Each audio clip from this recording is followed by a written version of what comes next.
And 5, 4, 3, 2, 1, open the door. Nggak terasa ya, kita sudah 1 tahun menjalani kehidupan kita dengan virus corona. Ya, mau gimana lagi ya? Namanya kan sudah juga musibah, kita nggak tahu kapan corona juga berhenti. Bahkan karena virus corona, sekolah, kuliah, bahkan aktivitas pekerjaan itu dilakukan dari rumah dan memanfaatkan media online. Sangat kerasa sekali. Gimana sih tanggapan kamu, Ana, sebagai seorang akademisi gitu ya? Apa saja sih dampak pandemi COVID-19 yang mengakibatkan perekonomian di Indonesia itu menurun? Bahkan orang-orang mengatakan mengalami masa-masa kritis. Oke, dampak COVID-19 ini tentunya banyak ya. Benar. Mulai dari terhambatnya pekerjaan seperti sekolah online, yang namanya pembelajaran pendidikan diharuskan melalui jalur virtual. Adanya kenaikan tingkat pengangguran dari perusahaan yang umpamanya mem-PHK sebagian pegawai agar perusahaan tersebut tetap berjalan sebagaimana mestinya di kondisi pandemi seperti ini. Ya, kalau kita berbicara masalah kebijakan, itu pemerintah tuh nggak sembarangan membuat suatu kebijakan. Tentunya mengadakan pertimbangan matang-matang dari semua pihak gitu kan, saling memberikan pendapatnya gitu.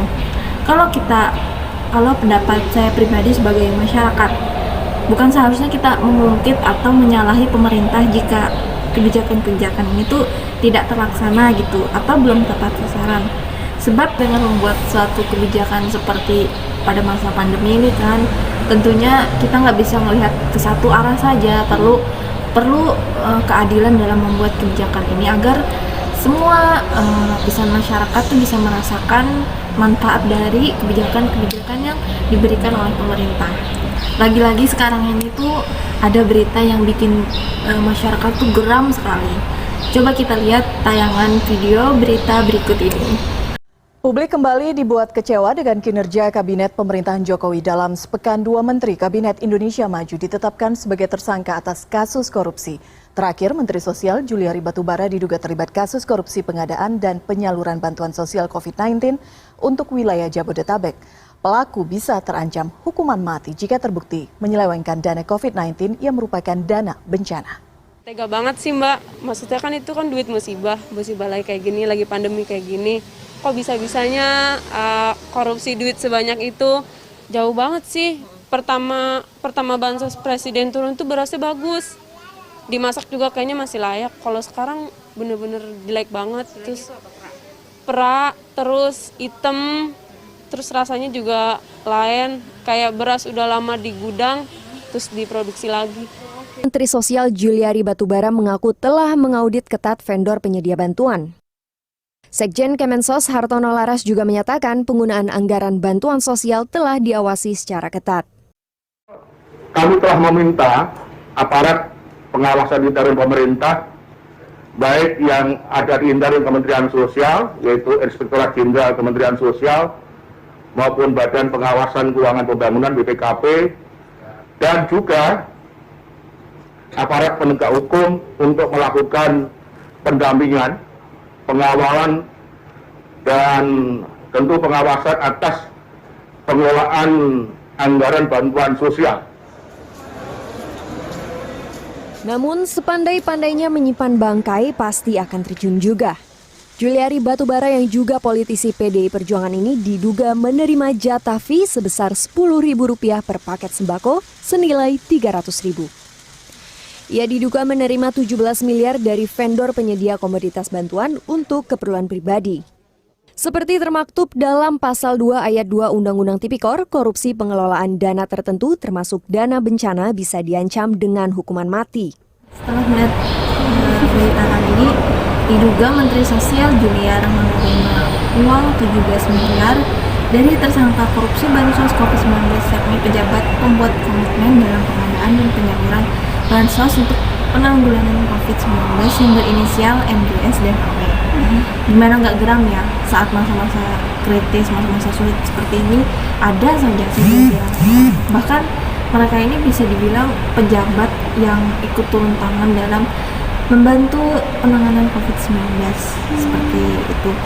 Malu ya tentu saja malu, di mana nggak malu. Bukannya sebelum pandemi ini datang ke Indonesia juga korupsi kan sudah merajalela di Indonesia gitu. Nah, aku tuh mau tahu gimana sih pendapat kamu sebagai akademisi terkait masalah ini, dan solusi kedepannya itu seperti apa sih agar Indonesia itu terbebas dari korupsi? Wah, agak ngeri juga sih ya berbicara tentang korupsi ini. Karena kan kalau dipikir lagi, ada ya orang yang tega banget untuk mengambil hak orang lain, apalagi yang berhubungan dengan kesehatan gitu, yang seharusnya di masa sekarang kita itu bahu membahu, saling membantu, yang miris aja gitu buat di masa sekarang, yang tentunya juga korupsi ini adalah suatu tindakan yang kurang terpuji dan bahkan orang sering menyepelekan tentang kasus ini.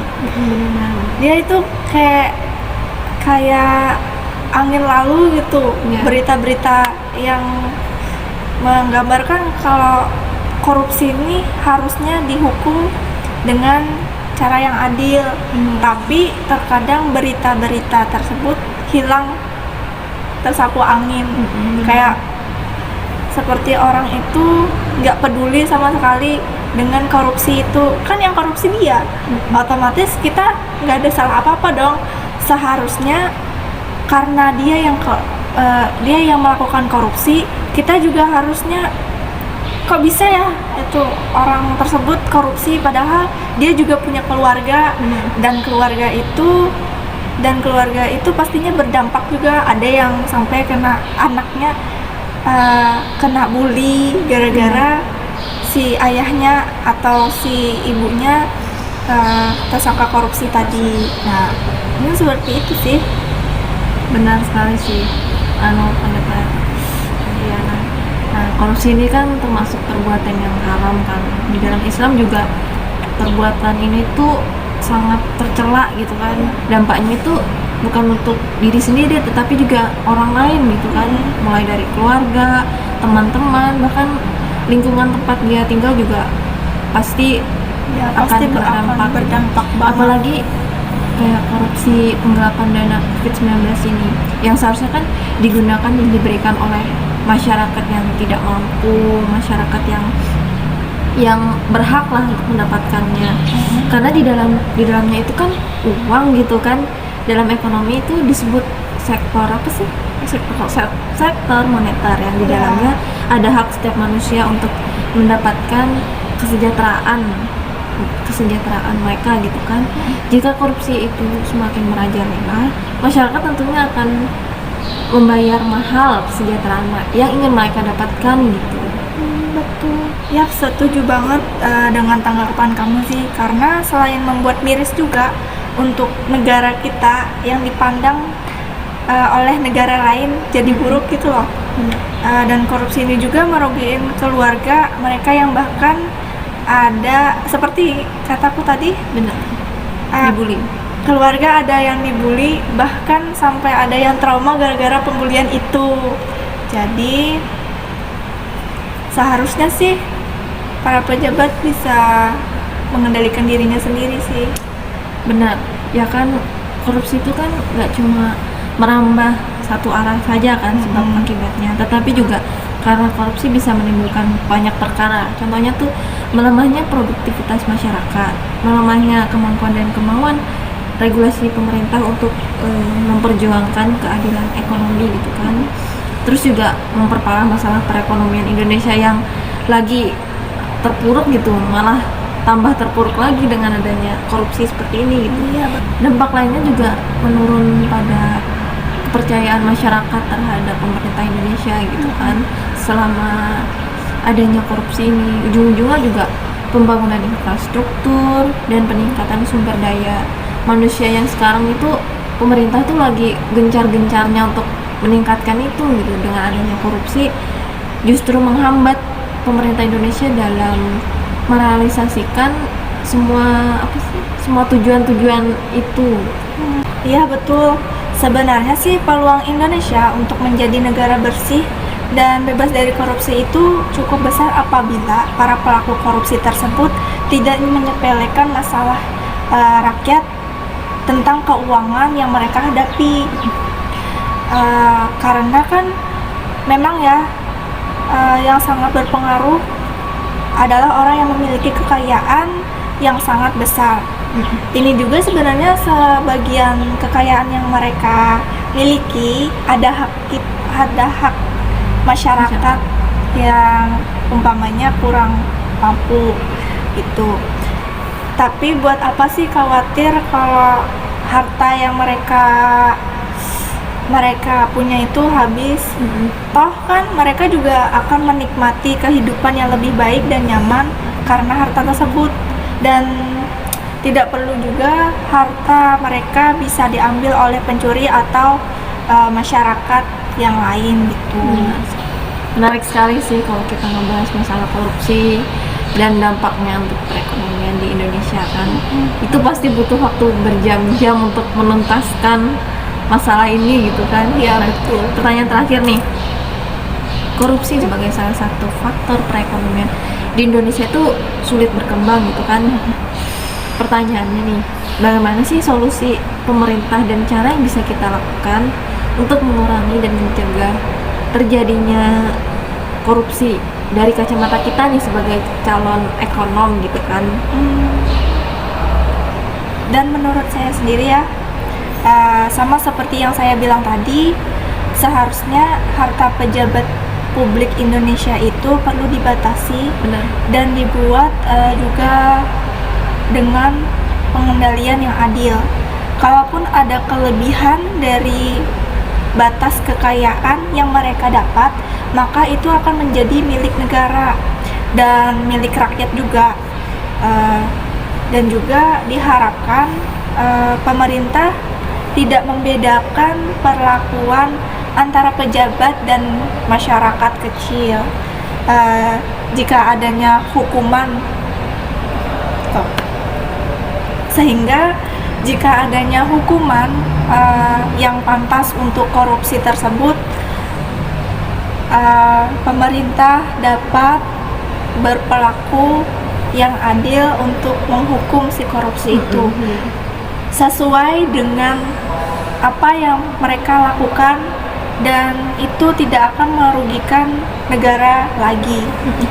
Seperti contohnya tuh yang pertama, upaya edukatif yang bisa pemerintah berikan kepada masyarakat dan juga pejabat-pejabat sebagai pemangku pemerintahan gitu kan. Contohnya tuh seperti memberikan sikap dan teladan bagi masyarakat harus lebih ditingkatkan kembali. Kemudian juga bisa dilakukan seperti pelatihan dan tes wawasan kebangsaan. Kemarin kan pernah diadakan tuh di waktu kabinet Jokowi kalau tidak salah tahun kemarin itu kan. Nah, itu kan penting gitu kan untuk menjunjung tinggi rasa nasionalisme, rasa keadilan bagi para pejabat gitu, bahwa masyarakat itu juga memiliki hak untuk hidup mereka itu sejahtera gitu kan. Iya betul. Semoga dari podcast ini kita bisa menambah wawasan kita tentang perekonomian Indonesia dan menjadikan pembelajaran bagi kita semua bahwa peran masyarakat itu sangat penting untuk kemajuan negara ini kan. Amin. Dan semoga bencana pandemi COVID-19 segera berakhir sehingga kita bisa menjalankan aktivitas seperti biasa lagi gitu. Terima kasih telah menyaksikan video podcast ini. Saya Azizah Subiandriana pamit undur diri. Wassalamualaikum warahmatullahi wabarakatuh. Jangan lupa di subscribe, komen. Dadah. Oh ya, jangan lupa juga saksikan podcast saya dengan bahasan yang berbeda, tapi temanya masih ya sama ya. Pokoknya saksikan di channel saya juga ya. Dadah.